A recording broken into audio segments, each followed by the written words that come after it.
Olá, hoje é dia 13 de julho, segunda-feira. Eu sou Alex Agostini, economista-chefe da Austin Rating. Hoje nós vamos falar um pouco sobre taxa de inflação e taxa de câmbio, mais precisamente em relação ao longo prazo, não como eu tenho falado nos outros vídeos, né? No curto prazo, como que foi o desempenho da inflação no mês, qual a expectativa para o ano, como que o Banco Central deve se comportar em relação à taxa de juros no curto prazo, a decisão da política monetária por meio do Copom, né? Aliás, vai acontecer agora em agosto. Mas recentemente eu fiz um trabalho junto com a Isto é Dinheiro, a revista Isto é Dinheiro, sobre metas de inflação, no qual o título foi Armadilha da Inflação. Por que armadilha da inflação? E aí eu acho que é interessante a gente entender um pouco melhor o que acontece no Brasil, diferente de outros países. No Brasil, em 99, 13 de janeiro de 99, o Brasil mudou o sistema, o regime cambial, né, que era de semifixo para flutuante. E ali nós perdemos aquela chamada âncora cambial que trouxe a inflação para um nível muito baixo. Só para lembrar, a inflação, taxa de inflação em 93, medida pelo IPCA, foi de 2.493%. Isso mesmo, 2.493% IPCA em 1993. Veio o Plano Real dia 1º de julho de 94, a inflação em 94 foi de 22%, depois ela despencou bastante. E aí, enfim, ficou abaixo de 2 dígitos, só em 2015 que a gente chegou a ter 2 dígitos, né? Chegou a 10,7% em 2015, depois disso caiu bastante. Para esse ano a estimativa é algo em torno de 1,6 a 1,7. Mas e para os próximos anos, o que está por trás dessa chamada armadilha da inflação? Poucos sabem, né, que no Brasil nós temos ainda uma indexação. O que é indexação? São reajustes de preços de forma automática, tendo como base um índice de inflação. E olha que perversidade para a gente, né, para nós como um todo. Nós temos que um quarto da inflação medida ao consumidor, ou seja, o IPCA, ela tem preços administrados pelo governo, chamados tarifas públicas. Então, 25% da taxa de inflação vem de preços administrados. Ou seja, faça sol, faça chuva, esses preços vão sim ser reajustados. Diferente desse momento que nós estamos passando de pandemia, no qual os preços livres, que representam, portanto, 75% da inflação, esses preços livres dependem do equilíbrio entre oferta e demanda. Como recentemente, por conta do aumento do desemprego, queda na renda e também o confinamento fez reduzir a demanda de alguns produtos, como por exemplo combustíveis, o preço na bomba despencou bastante, né? Chegou, por exemplo, o álcool a ficar abaixo de R$ 2 por litro em algumas regiões aqui em São Paulo. Foi aquela surpresa, alguns amigos se destacaram isso em alguns grupos. Pois bem, os preços livres, eles dependem e são muito sensíveis à política monetária, ou seja, a decisão da taxa de juros. Porque quando os juros sobem, tá certo, existe um estímulo para você em deixar o dinheiro investido lá e não consumir. Para quê? Para reduzir a inflação. Quando os juros caem, que é o que nós estamos vivendo já há muito tempo, é para estimular a demanda, ou seja, não deixe seu dinheiro investido, vá consumir. Esse é o recado do Banco Central. E nesse momento é isso que o Banco Central tem tentado fazer, reduzir os juros para estimular o consumo e a economia voltar a crescer. Espero que isso terá um maior efeito em 2021. Pois bem, o Focus do Banco Central, aquele boletim divulgado semanalmente pelo Banco Central, ele vai até 2023, mostrando os principais indicadores macroeconômicos. E olha só, o IPCA total para o ano, para este ano, é 1,72% estimado pelo Focus. Para 2021, 3%.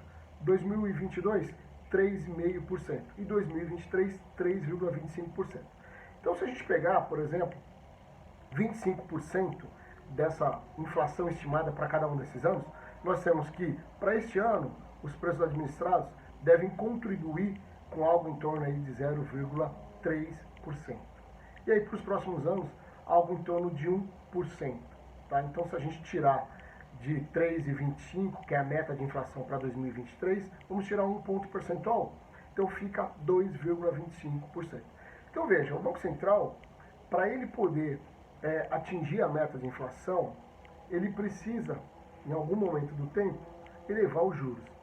E aí, quando a gente olha a expectativa de juros, né, a Selic básica para esse período, de 2020 até 2023, a gente percebe uma curva ascendente, ou seja, ela sai de uma estimativa de 2% para esse ano, que inclusive é da Outrate também a nossa projeção, para 3% ano que vem, 5% para 2022 e atinge 6% em 2023. Para nós, na Outrate, nós acreditamos que em meados de 2021, a taxa de juros já vai começar a subir, chegando ao final de 2021 em 4,75%. Justamente porque, a partir do meio do ano, o Banco Central já começa a olhar o ano seguinte. O que será a inflação no ano seguinte? Porque tem um efeito defasado entre a decisão de taxa de juros e o efeito total na economia, algo em torno de 6, 9 a 12 meses, dependendo do período. Ou seja, como nós estamos num período de recessão, nós temos aí um efeito defasado, algo em torno aí de 9 a 12 meses. Então, o Banco Central, já com uma economia restabelecida, ao menos ainda de forma moderada, mas já restabelecida em 2021, ele vai precisar controlar a inflação, até porque o centro da meta começa a ficar menor. 4% para esse ano, 3,25% para 2023. Então, vai estreitando a banda de inflação que o Banco Central tem que atingir, tá certo? A meta. E aí ele precisa ser muito mais cirúrgico nas decisões, portanto, o aumento de juros acaba acontecendo não para combater a inflação dos preços livres, mas principalmente para amenizar o impacto que os preços administrados acabam tendo na inflação. O que precisa fazer? Mudar toda essa estrutura de reajuste automático de preços administrados pelo governo, tarifas públicas. Como fazer isso? Abertura da economia, tá certo? Ou seja, só mudando o regime de concessão é que nós vamos conseguir mudar esse regime de preços administrados, porque isso está em contrato. Para fazer a concessão, os governos anteriores, eles falavam o seguinte: olha, você vai poder reajustar anualmente a sua tarifa, com base em parte na inflação passada e em parte de aumento de custos.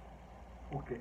E daqui para frente? Bom, daqui para frente, Paulo Guedes tem uma grande missão de fazer uma abertura da economia, que ele já fala, né, sobre a liberdade econômica, fazer um programa forte de concessões, mas mudando os parâmetros de reajuste de preços. Não dá para ser automático e baseado na inflação passada, senão a gente sempre vai manter essa indexação na economia. E vai lembrar que o Plano Real veio para desindexar toda a economia. Ou seja, se não mudar, em breve, não adianta a gente ter uma meta de inflação baixa, porque nós teremos uma taxa de juros muito alta para compensar essa parte de 25% que é comprometido pelos preços administrados. Tá certo?